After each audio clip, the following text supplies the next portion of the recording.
Today I'm going to share with you guys my experience expanding my family. I have been pregnant 3 times, but I only have 1 child. I found out that I was pregnant the first time in September of 2018. And my husband and I were ecstatic, very excited. Started buying cute little baby clothes, and we bought a crib Black Friday shopping that year.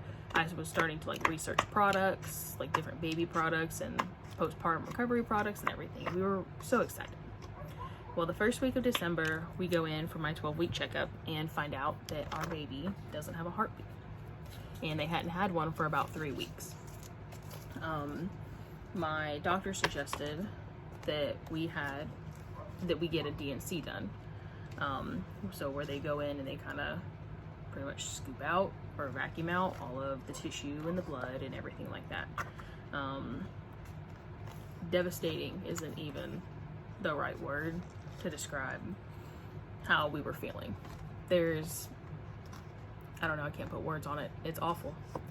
Well, we go to get ready to go to the hospital the next day, and I actually started bleeding. That was the reason for the D&C, is because my body hadn't started the process on its own. But it did start it that morning.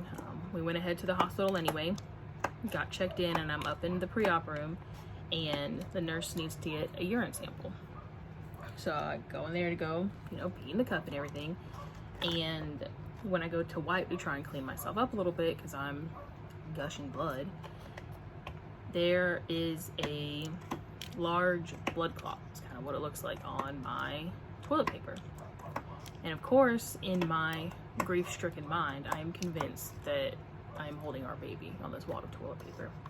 And so I asked my husband, get a nurse, because I'm like, I don't know what to do. I mean, I'm already devastated, and this happens. I don't know what to do now.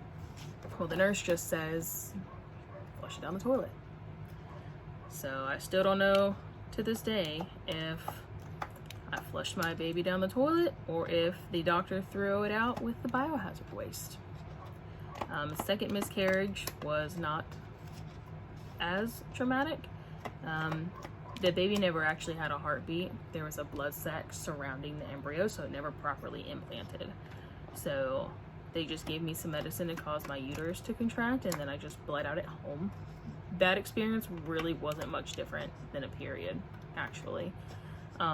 Besides the fact that I knew that it wasn't just a period. But my point of me actually sharing this is to tell you that don't ask people, when are you going to have kids? Are you going to be having more kids? Are you going to try for a boy? Are you going to try for a girl? And especially not asking people, when are you going to try again after they've suffered a loss? It's inconsiderate and rude, and depending on how traumatic their experience was, whether they lost the baby or didn't, it can just help them make them relive those traumatic memories. So whether or not it's traumatic or not, it's not really any of your business anyway.